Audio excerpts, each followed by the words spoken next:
Welcome to the Selling to Corporate podcast, where we're going to be challenging your sales beliefs around selling to corporate organizations and help you increase your bottom line profits every single month. I am Jessica Lorimer, your sales expert and guide in this world of selling to corporate companies, skyrocketing your company sales and making the impact that you really want in the world. Now, don't forget, if you do enjoy the show today, please do head over to iTunes and leave us a review. But enjoy this episode, and I am really looking forward to sharing some epic sales wisdom with you.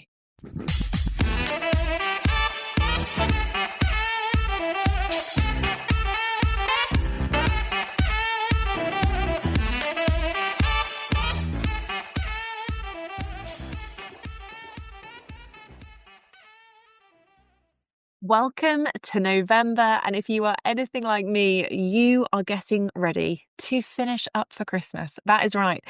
I've got about, by the time this episode airs, about 4 weeks left. I am going to be wrapping up and finishing 2025, which I think for most people has been a challenging and relatively turbulent year, and we're going to talk about that more in this episode. I'm planning on finishing up like the evening of the 12th of December. I am so ready. And you might be thinking, but Jess, you're not even festive. If you've listened to the podcast for a while, you know I don't even do Christmas decorations. I'm the proverbial Christmas decor Grinch. And it's not because I hate Christmas decorations. It's just because it's a lot of faff, like taking them down, putting them up, artfully decorating them, all that kind of stuff. Not my thing, not my sweet spot. So instead, this year, I'm planning on sitting in front of the fire in our new house, which requires a lot more renovation than we initially thought. And I don't know, having a couple of glasses of wine over a board game, winning relentlessly at Scrabble, which is my other secret favourite hobby, and seeing a couple of friends who are actually coming to visit us. So I am starting to get quite excited about Christmas this year.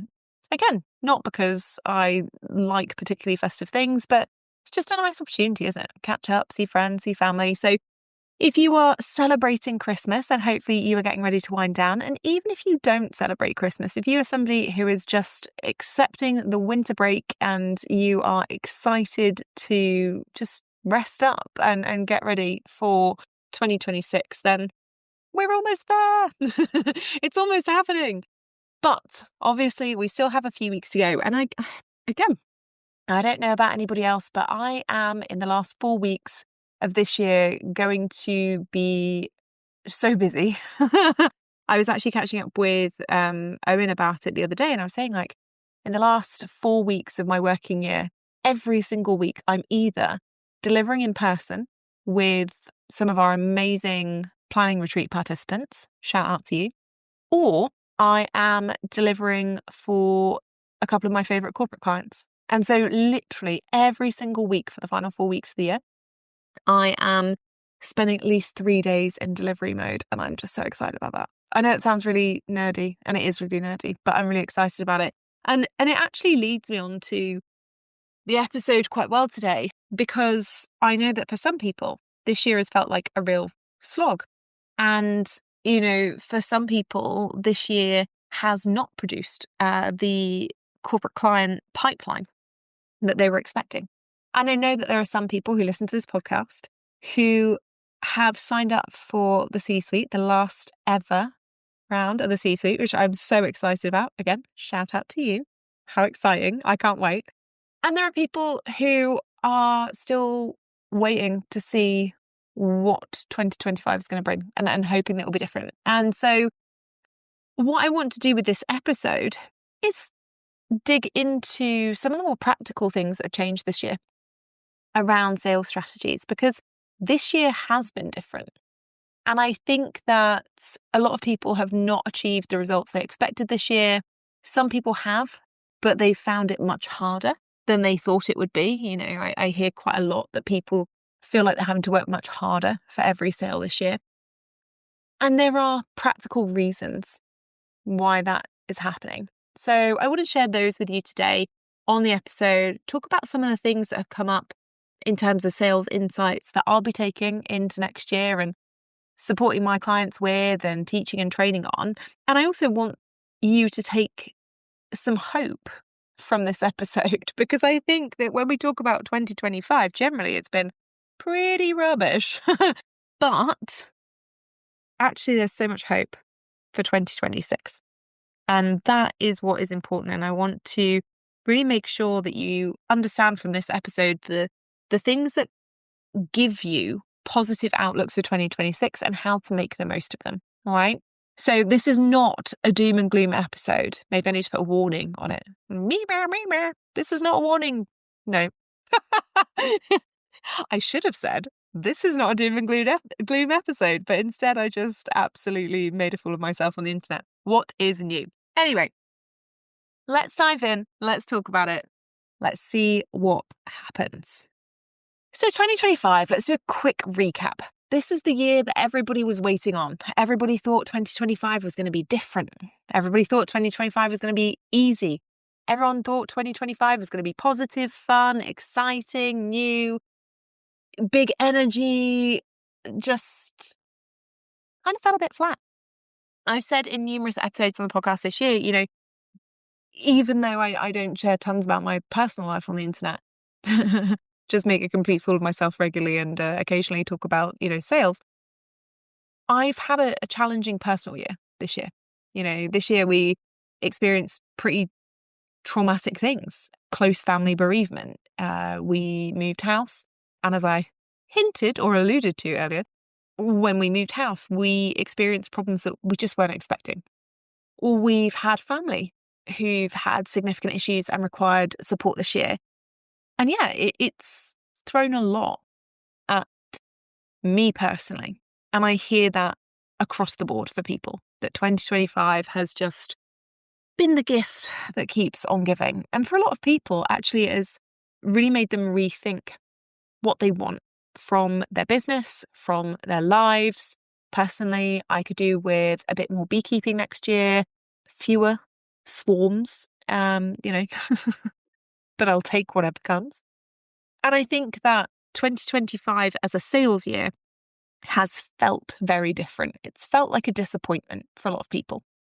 Now, there are unicorns out there who've actually nailed 2025, who've really enjoyed it, who have had an epic year, who've achieved spectacular things. And I think that that's really important to not acknowledge, because for every single person who tells me that they've had a terrible year, I also see really positive things happening. And I don't think we talk about that enough. And actually, one of the really sad things that I've seen from this year is that people, they're in this kind of vacuum on social media of everything is awful. It's so doom and gloom. And, even in the week that I'm recording this, I've actually seen one of my clients has signed $45,000 worth of speaking gigs in a month.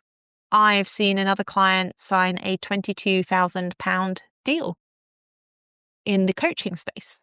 I've seen somebody else at one of our planning retreats book 3 business development calls in the space of an hour. I've seen people sign their first corporate deal of £38,000. I've seen people who have just achieved incredible amounts this year. And the reason I talk about the numbers here is because this is a sales podcast primarily, but also because I think that we have to accept with the good comes the other side to that. And for some people, this year has been really good. And for some people, this year has been really difficult. And a lot of that is down to how they've approached their sales processes, how they've approached their sales mindset, and let's face it, the activity and the quality of activity they've been able to produce. So whilst 2025 itself has been, I'm going to say, turbulent for most people, that's not for everybody. And it is important to recognize that, because it's so easy to log on to social media. It's so easy to consume media in general and just see horrible, horrible things happening around the world, and to feel powerless and to feel like nothing is ever going to be good again. And that's not the case. And it's certainly not the case for your sales. It certainly doesn't have to be the case for your sales. And it certainly doesn't have to be the case for 2026, as long as we can identify what went wrong this year and what do we want to change, or alternatively, what went right this year, what do we want to keep and what do we want to hone? So for me, there were or are three key things that really challenged the market in 2025 from a practical sales perspective. So the first thing is what I'm going to call the complacency trap. I saw lots of people struggle with this one in 2025. And this was people who had previously been able to sign clients. They were signing clients, perhaps they were doing really well in 2022, 23. And these people felt like they just knew. They knew how to do stuff. They didn't need to do anything different. They didn't need to adapt to a changing market. They just knew. And unfortunately, when we think we know how to do stuff, we get complacent. And actually, a lot of the time, we don't do it. We don't do the activities to the standard that we might have done when we first started out. And I saw this a lot. I actually had people who had been in the C-suite from 2020 who signed up for the C-suite 2026 because they said to me, Jess, I've hit a plateau, or my revenue is starting to dip, and I know I've fallen into the complacency trap that you are talking about. Because even though they had been doing previously so well, they'd realised and recognised that they'd gotten out of the habit of best practice sales activity. They'd come out of the habit of doing things in a best practice way. They were cutting corners on certain things, and you might recognise that in yourself. If you're somebody who spent a lot of this year going through the motions, feeling like you're having sales calls, but they're just not turning into anything. Feeling like you're doing lead generation, but it's just not consistent, right? Perhaps you have found yourself in parts of your sales process cutting a corner here and there, not writing things up fully, feeling just a little undermotivated, not demotivated, just undermotivated. So you're trying to take the shortcuts. You're trying to just get by, right? That is the complacency trap. And honestly, that's been one of the biggest problems that I've seen this year from a practical sales perspective. Because I've talked to more people this year who've said, Jess, things are fine, but I'm not growing, or nothing's changing. I'm just fine. And what I also hear from these people is, I need a new strategy. I need to do something more advanced. And I think to myself, and I usually tell these people because obviously, I'm not somebody who can hold my opinions in all that well. You don't. You don't need anything more advanced. You don't need a new strategy. You need higher levels of accountability. You need renewed motivation for a new goal. And you need to get back to best practice, process, and activity. Right? Because actually, and I will honestly stand on this hill and, just shout it forever and ever and ever. There are no entrepreneurs that I've ever met. So there are no entrepreneurs that I've ever met who are coaches, who are consultants, who are speakers, who are trainers, who are done for you service providers, who have ever needed an advanced sales strategy. None, not one. And I've been serving the entrepreneur market for over 10 years.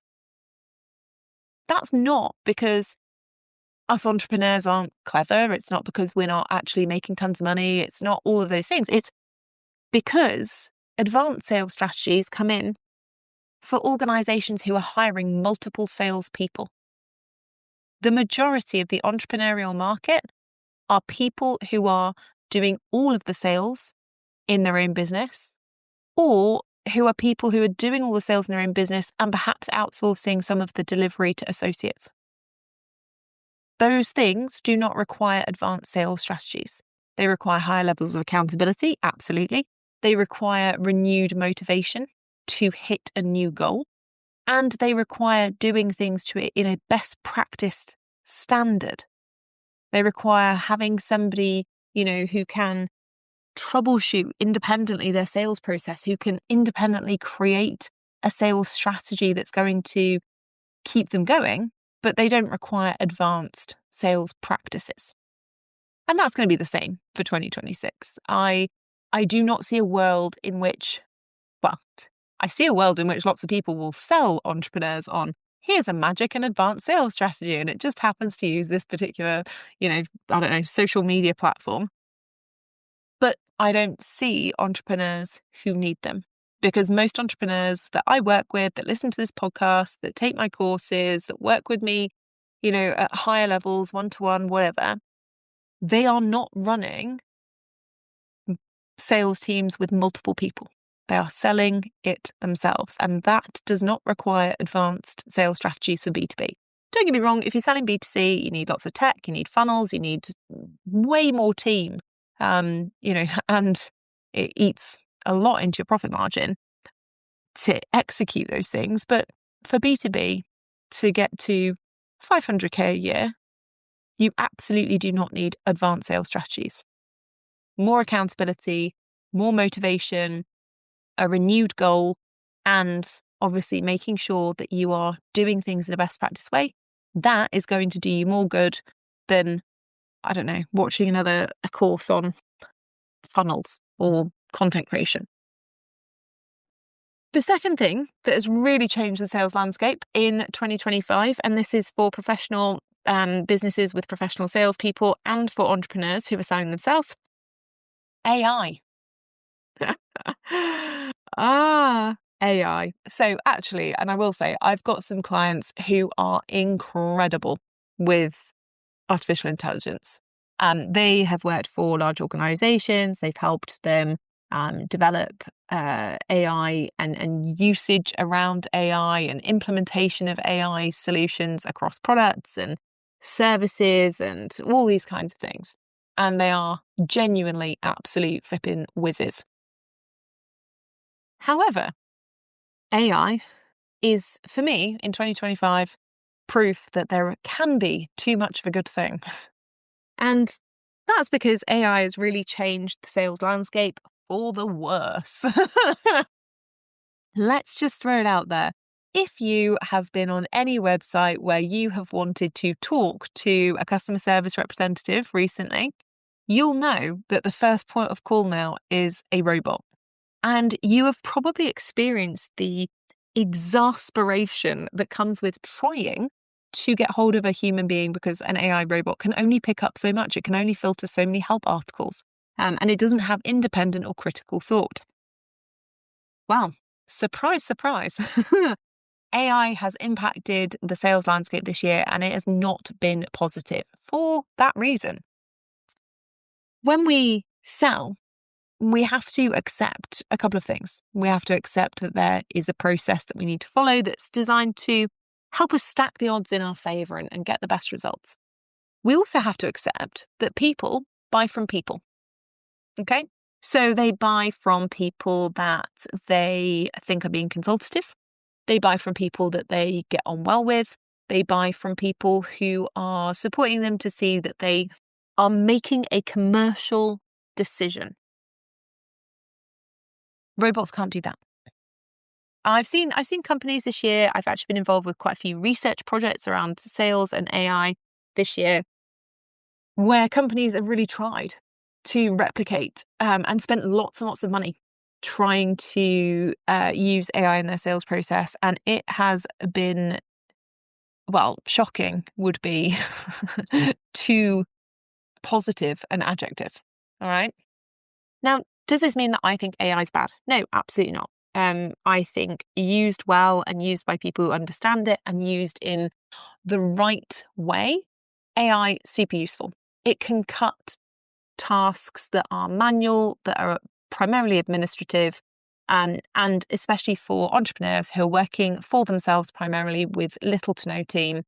AI and the use of AI tools can be absolutely incredible for reducing manual workload.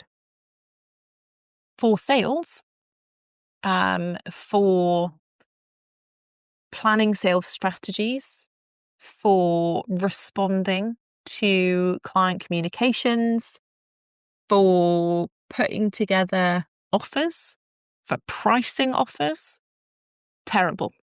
Absolutely the worst. And I know there'll be people listening to this who immediately turn off because they're like, no, you don't understand, Jess. I've got this custom GPT and it's telling me, that I've built this 100K offer and blah, blah, blah. And I get it.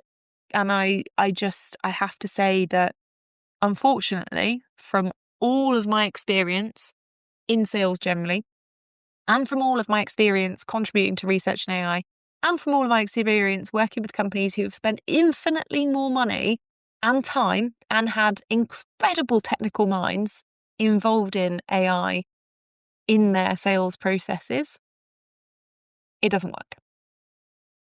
And as an entrepreneur, I think AI in the sales process has been really dangerous. I think that there are a few things that have caused real issues this year with AI and B2B sales processes. One is the lack of creative and critical thought. You can actually go, Microsoft created a report on this. It's called The Impact of Generative AI on Critical Thinking. Microsoft has its own AI tool, by the way, and they produce this report. If you read it, it is shocking to see how much the use of AI is impacting people's ability to think critically. Now, thinking critically and thinking quickly, being able to problem solve, these are core skills for people who want to be good salespeople. And the Microsoft report talks about a reduction in those skills by up to 40%. So if you're relying on open source AI, and it can be any open source AI, I honestly am not taking a pot shot at any particular brand, if you like. You are reducing your ability to think critically. You are reducing your ability to be able to problem solve independently. Those are problematic things in your own sales process. It will mean, on a practical level, that you are less able on sales calls to have conversation.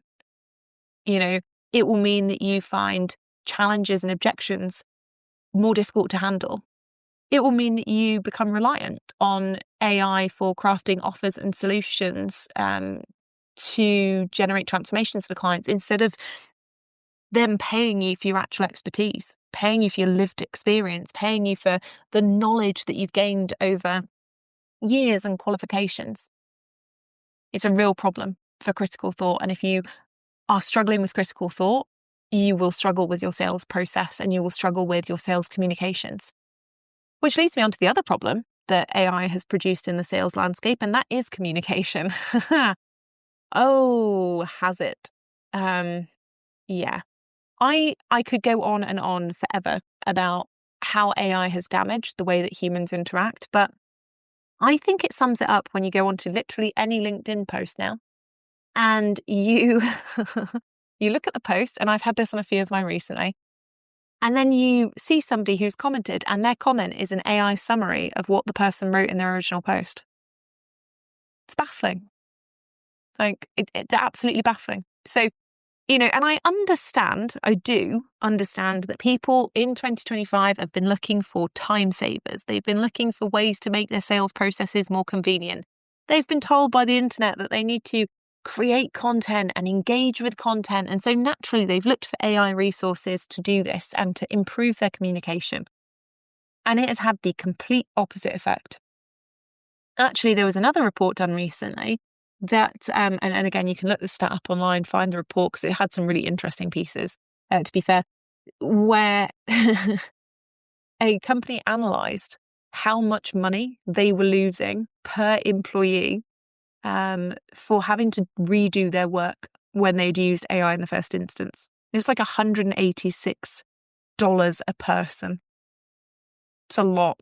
And especially if you're a small business owner and you are the only person on your team, every time you use it, if that's going to cost you $186 every single time you use AI to have to redo your work, I mean, that's quite the big expenditure. And I know that we're not physically handing over $186 a time. I get it, but this is important. If you are outsourcing your critical thought, if you are outsourcing your communication to an artificial intelligence platform, That's problematic for your sales process. And it is really problematic with communication because we end up in a situation where I've spoken to people this year who have been afraid to get on sales calls because they are not able to sit on sales calls with open source AI running in the background to tell them what to say. That is terrifying for me as a human being, but also terrifying for me as a salesperson and consultant, because what that means is that as human beings, we're outsourcing our brains. We're outsourcing the way that we communicate. Now, this is great for people who are not doing that in 2026 because human conversation just got a lot more powerful and valuable. But if you are reliant on AI, that is becoming much more evident in sales processes, much more evident in communications, and organizations aren't going to pay you to produce AI generated work for them. Unless, of course, you're an AI specialist. That is different, okay? It also has damaged the sales landscape this year by people using it for their sales strategy and planning and pricing. I mentioned this briefly earlier, but this has caused huge issues. And I've said it once and I'll say it 3,000 more times probably. No successful salesperson, not one, is uploading their successful sales strategy, their pricing structure, their models, their offers. Like, they're just not putting them into AI. So the only things that are coming out of AI are things that have been produced by people who are not at the top of their game, because they are people who are using AI to try and enhance it. Now, you might think, well, Jess, what's the problem here? Well, the problem here is twofold. One, people who are searching, open source AI platforms to generate their sales strategy and sales process are not getting the best process for them. So they're not getting something that is tailored for them, for their business, for their capacity, their personality, their time. They're getting something that is generically been created by an open source AI model that wants the user to be happy rather than wants the user to actually succeed. That's different. The second thing is intellectual property. Big issue, because open source AI cannot be locked down. That's the whole point of it. Even these custom GPT things, the source material cannot be locked down. I work with a lot of technology companies who have specialists that will actively tell me, Jess, I don't have open source AI on my phone. I won't go to meetings where open source AI is being used to record them. They have advised the companies they work for not to use AI platforms. I work with companies who won't have AI in their office, on their desktops. That they don't let their employees use them. They have actual policies around it because of the intellectual property issues. Now, this isn't to say that AI is the worst. I realise sometimes on this podcast I can get on a little bit of a soapbox about things. I actually think the capacity for AI is incredible. In the right hands, there are things that AI could do that a million humans could never achieve. However, the people programming the AI would need to be quite different for that to happen in the sales world. And as yet, AI in sales has done nothing but reduce critical thought, reduce communication skills, and create this lack of confidence in people, in themselves, in their own abilities to communicate and think critically. And that's really, really damaging from a sales perspective. It damages their confidence to go out and sell. It damages their confidence in putting solutions together. It damages their confidence in their pricing. It damages their ability to be able to have conversations and think critically and quickly. It damages their confidence in presenting solutions. And it reduces and diminishes the value of their own expertise, knowledge, and things that have been gained over years and years and years. I think that is really problematic. So in 2026, we can look forward to a world where the best salespeople are not using AI and they are cultivating higher prices and premium rates, because when AI isn't used in the sales process, the company can assume that it won't be used in the delivery process and therefore will want to pay more for that. All right. So AI has been problematic. We also have had Social media has been interesting this year. So that's created some interesting changes. LinkedIn reach apparently has been very, very down this year. Obviously, I haven't really noticed that because I stopped posting on it for 5 months,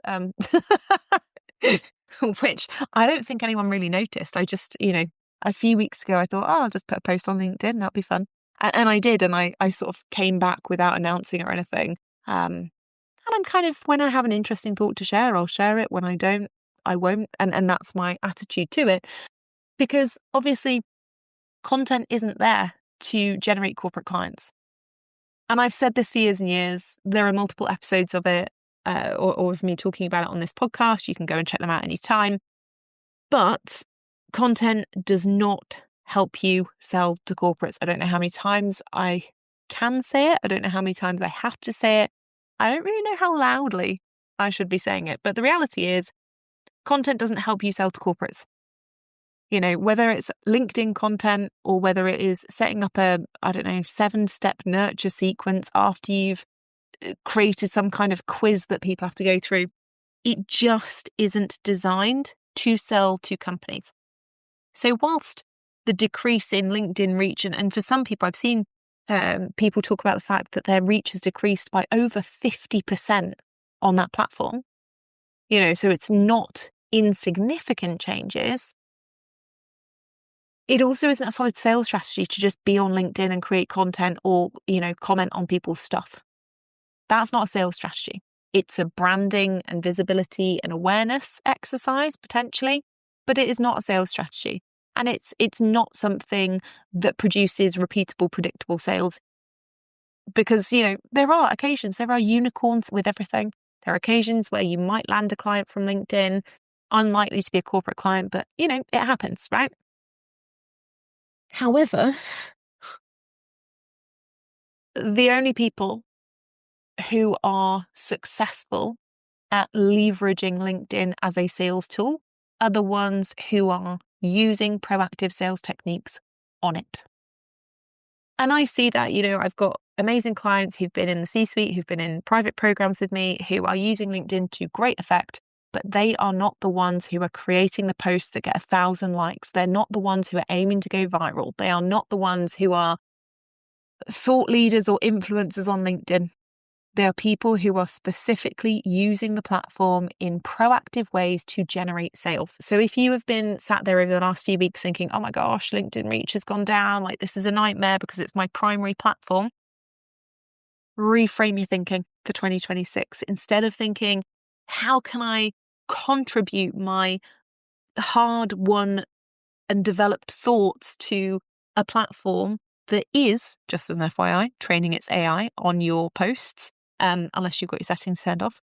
How can I replace that with proactive sales activities? What else could I be doing that would actually give me some control in my sales process and specifically in my lead generation process? Because creating content is what most people do when they want to generate leads instead of taking control and taking measurable action. What can I do differently? All right. And the final thing that's changed this year is the B2C market. And you might be thinking, but Jess, why do I care? And Jess, why do you care? And there are 2 reasons. So one, I see a lot of people, and I get actually a lot of emails about this where people say, Jess, you sell both B2C and B2B. Can you really manage both? I get that question a lot. And I get variations of that question a lot. And I know a lot of people set up their own businesses because they don't enjoy working for a company anymore, or they feel like there is more impact to be had when selling to individuals. Whatever your reason for doing it is up to you. I've said over the last 12 years that I like selling to entrepreneurs because I think that every entrepreneur should be able to sell to corporate clients consistently because it's a great revenue stream for them. It's something I've really enjoyed. However, if you've tracked the podcast, tracked my newsletters over the last few months, you'll have seen I have really started removing myself. And that's not because I don't want to work with entrepreneurs or ever again. It's not because I see a time where my business won't work with entrepreneurs. It's because working B2C has never been the primary source of income in my business.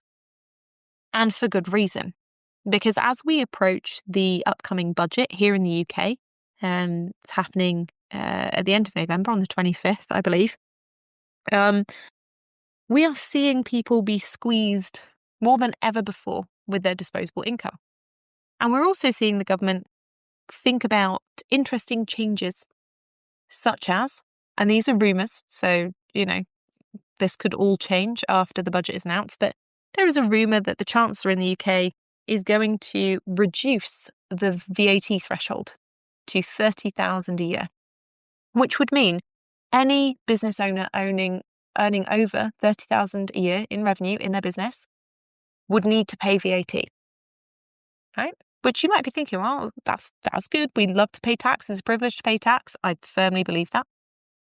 However, if you are selling to individuals who are being squeezed more than ever before with their disposable income and who are going to potentially see other tax changes for themselves, like raises in income tax, for example, and things like that, then you suddenly have to go to your customers and ask them to pay 20% more with no additional benefit. Or you have to take that hit. So what was giving you £1,000, if you decide to take the hit, if you decide that you will incorporate VAT, will now net you 800. It's tough, right? Now, selling B2B, this won't matter, right? Because companies don't care.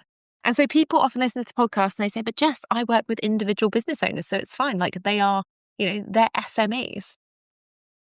Okay. Well, I can tell you that I work with a lot of individual business owners and I have done for the last 12 years. And a lot of them are not currently registered for VAT voluntarily, or they haven't met the VAT threshold. And that means that I charge VAT on our products and services, absolutely, because I have to legally. But some of those people who buy, they don't get to claim that back.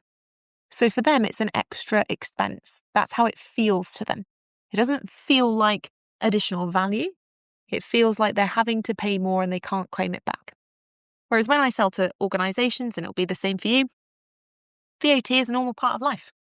Organisations will pay VAT without even thinking about it, because for them, the reality is they'll claim that back.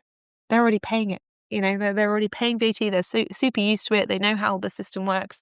They've got very, very good people in their finance teams. It doesn't stop them buying. But we will see a lot of people who are selling business to consumer or business to individual business owner next year. We will see them find the market really, really tough if that comes in. And that goes for anybody who is operating in a country or region where your political climate is changing and where your economical climate is changing, because all governments are looking at finances right now. All right. So it's something to really consider. Now, you might think, well, Jess, you said that this is going to impact the sales landscape next year. And it is, because when people start to realise that they are not generating the income that they want from the B2C perspective, and that they're actually spending lots and lots of money trying to do that because they are, in order to try and sell to individuals, whether it's individual business owners or individual consumers, they're having to create tons of content that they're paying usually to produce. They're having to run funnels. They're having to pay for additional tech in terms of webinar software, quiz software, high levels of email marketing numbers, because they're having to get as much volume as they can to be able to convert 1% to 2%.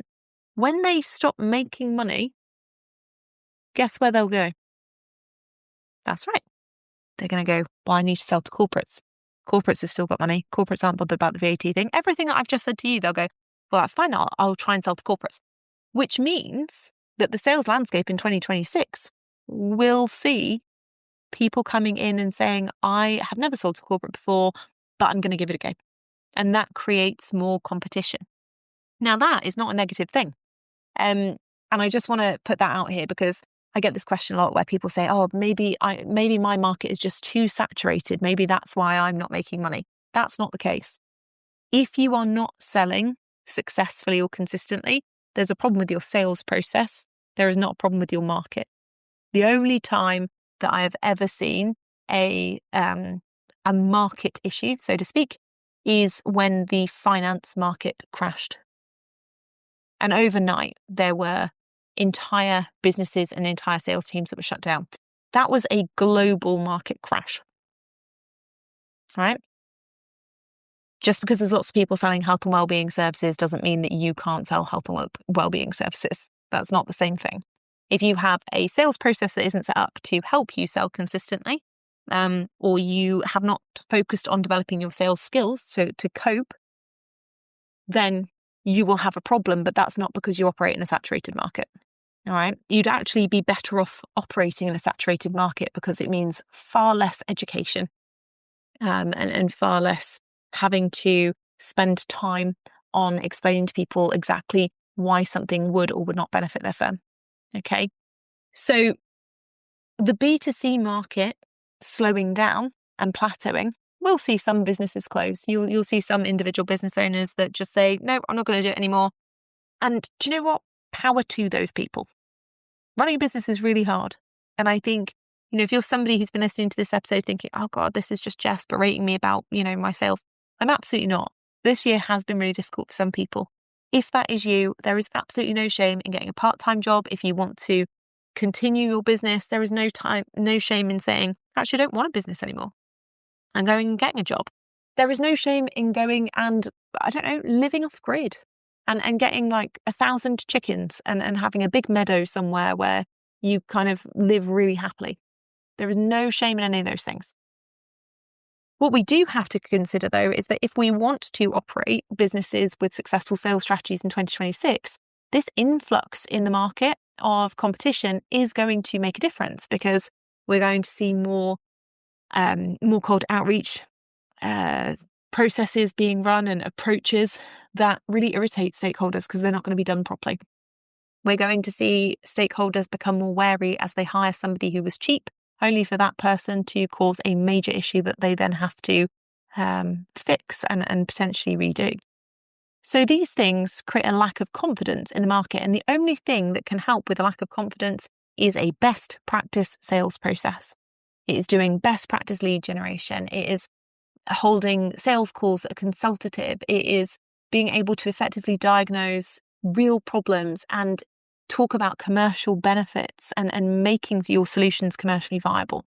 It's being able to articulate in proposals the true value of the solutions that you're presenting. And it's being able to use your sales process to demonstrate the confidence, competence, and discipline that you would be able to demonstrate during delivery. It's using your sales process to establish yourself as the credible expert and gaining that trust. And it is using that initial sales process to help you land your first sale with a client, and then your upsell and resell process to help you maximize those sales and make more sales with that client. That's the way to overcome it. However, if you don't work on your sales process, or if you don't adapt to the market changes, you will see your market share start to go down, because some of those people will actually be quite charismatic. And some of those people will be to the wall and thinking, well, I've just got to go out there and make sales. So they'll do a high volume of activity. They might get some things right. They might actually land some corporate clients.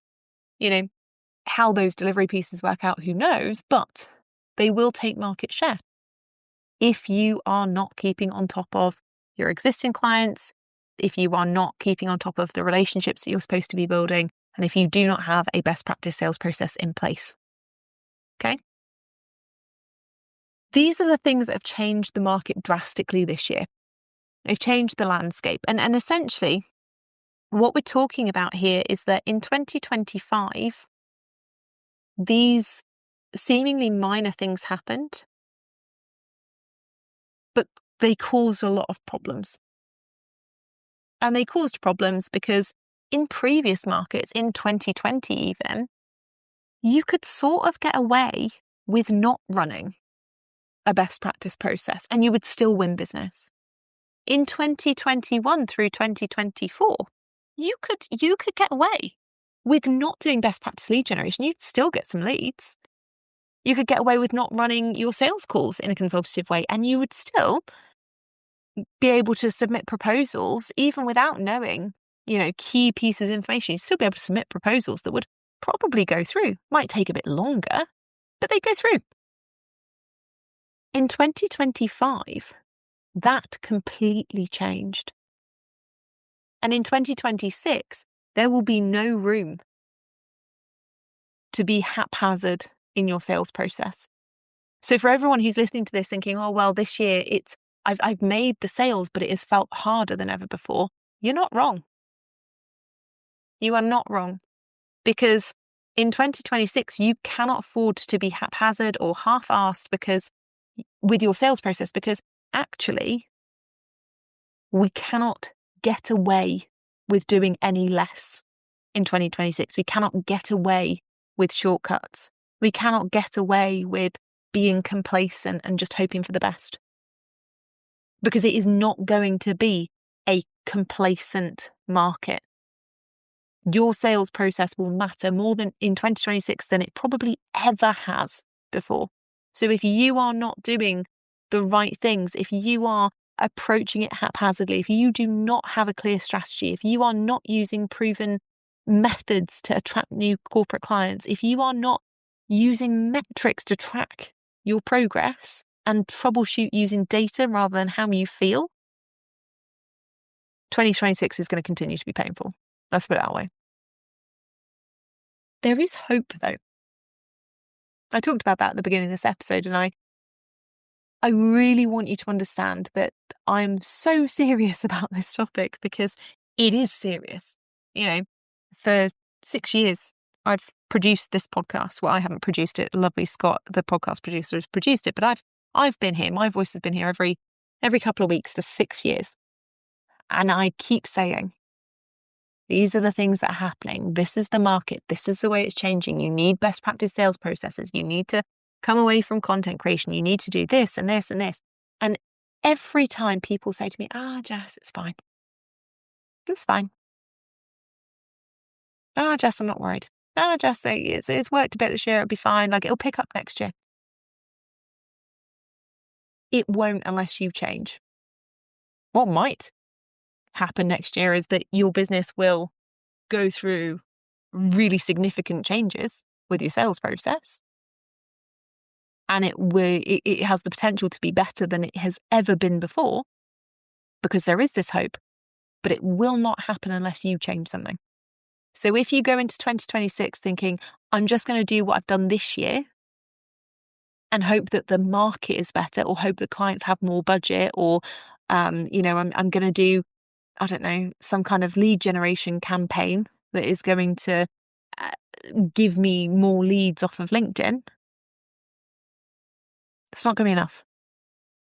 You need a holistic sales process that works. You need a high level of accountability. You need motivation and a renewed goal that you actually want to hit. And you need best practice sales process and techniques, and to follow those things. That will make a huge difference in 2026. And whilst 2026 might still be challenging, if you do those things, you're going to see a much simpler, much more streamlined 2026 where you are signing corporate clients consistently and where you are benefiting from some of the things I'm going to talk about in a sec.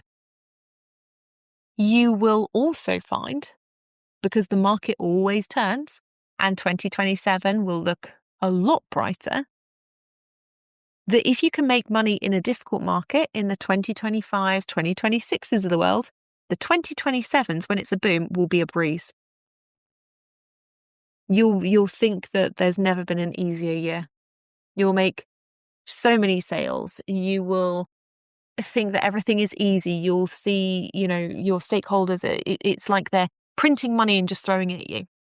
Because if you can sell in a difficult market, you will make an absolute fortune in a good market.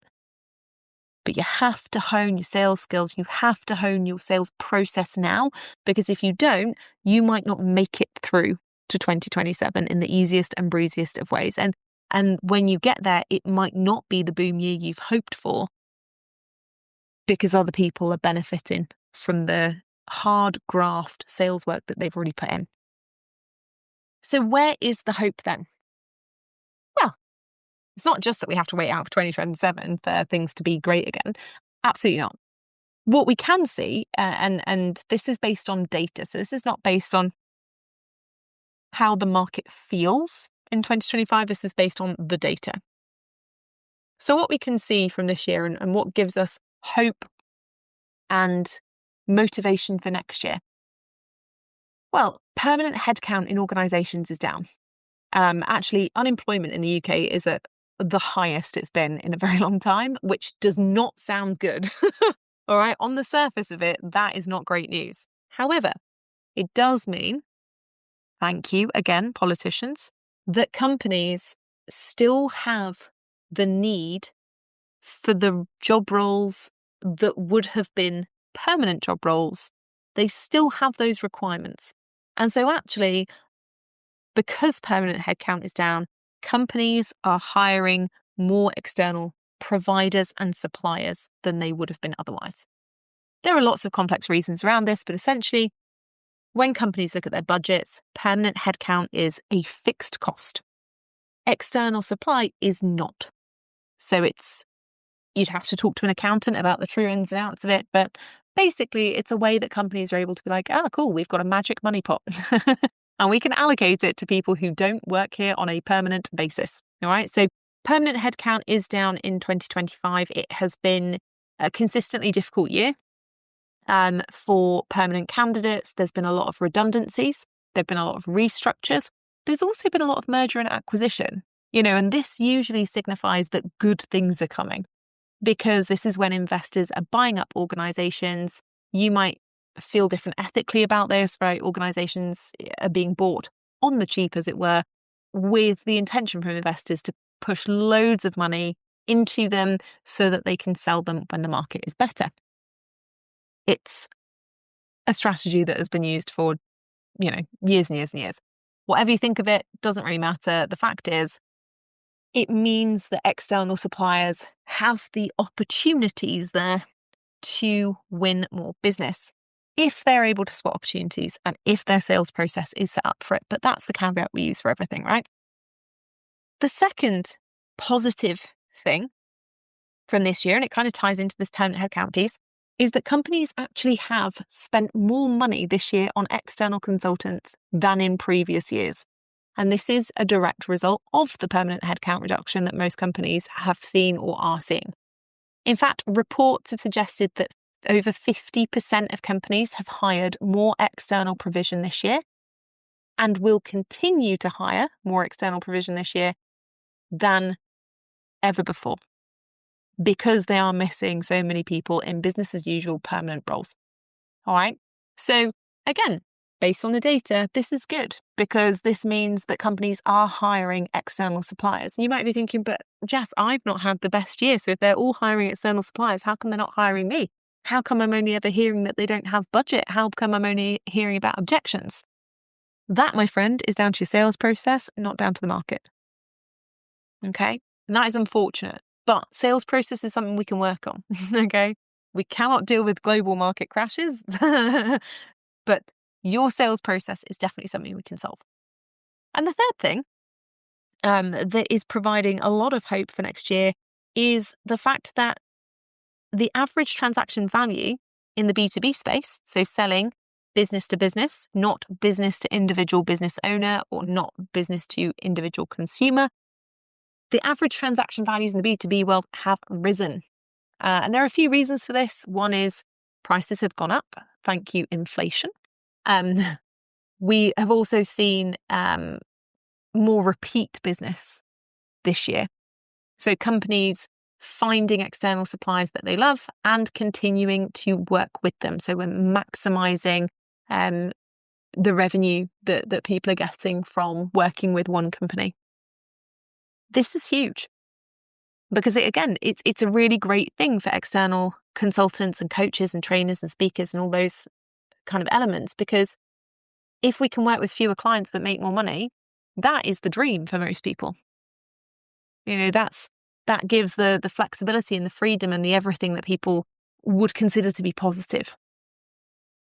So if you have not developed a clear sales process yet for selling to corporate clients. And, as a reminder, corporate clients doesn't mean huge corporate entities. It means any organization that is public sector or private sector that is held accountable by somebody other than the founder, like a board or a council, whatever that looks like. Then actually, there's a lot of money to be made and freedom to be had in 2026, but it requires a clear sales process. So I can't stress this enough through this episode. 2026 has a ton of possibility, even if you don't feel like that right now. Even if you think, oh my gosh, this year has been an absolute nightmare. 2026 holds a ton of possibility because there are tons of gaps in organizations that need filling. There are tons of areas that organizations have made progress in and need to continue that journey. There is money available to organizations in a variety of different ways. Something that I'm talking to the people in the C-suite about and to my private clients over the next few months is actually funded education and things, opportunities that are huge if you know how to run your sales process to take advantage of those things. Companies are spending more on external providers and they are going to continue doing that. These are all possibilities, opportunities that are huge. But if you don't have that higher level of accountability, higher level of motivation, dedication to running a best practice sales process, and a clear goal that you really want to hit, that you're motivated to hit, it's going to be really difficult for you. All right. So the rules for 2026 are no more content creation, only proactive sales processes that you can control, that are measurable, that you are able to track, troubleshoot, tweak, and make the most efficient. Only having quality interactions that are clear, that are not ambiguous in nature. None of this, do you want to grab 5 minutes to have a networking chat? No, I don't. I want to spend my time valuably. And you cannot afford to be haphazard or half-assed about your sales process next year, about the actions that you take, because where you could get away with doing less, cutting corners, being a bit complacent before, you absolutely cannot now. And those are the rules of the game for 2026. Now, if you do want help and support with that, we have the Cold and Sold bundle. We announced it this week in my newsletter. It's going to be available until Friday, the 21st of November. It encompasses 3 different resources that I have bundled together for your pleasure, learning, development, and most importantly, revenue generation. So if you haven't seen the Cold and Sold bundle offer, make sure that you drop me a message over on LinkedIn where I am checking now. Like a couple of times a week, I'm checking. Or email, or make sure you open up the newsletter if you are subscribed to that, and it comes out every Wednesday and every Friday. So by the time this episode launches or airs, you will have a newsletter today about it, and you will get 2 newsletters about it next week, and then it is done. And that Cold and Sold bundle incorporates 3 separate sales resources, like I say, to help you learn how to combat some of the trends and difficulties that you might have experienced this year, help you develop a best practice B2B sales process to make sure that you are actively pursuing progress in your sales progress and actively pursuing revenue. And it also includes a method for you to generate inbound leads as well. So within that Cold and Sold bundle, you're getting access to 3 epic sales resources, all for you to make the absolute most of 2026. And like I say, if you haven't heard the details on that, you can drop me an email or DM me on LinkedIn if you haven't seen it in our newsletter. I hope you have a phenomenal weekend. I will be back in a couple of weeks. We've got some New Year planning episodes coming up, and I'm excited to tell you more about what the Selling to Corporate podcast looks like for 2026. I'll see you in the next episode.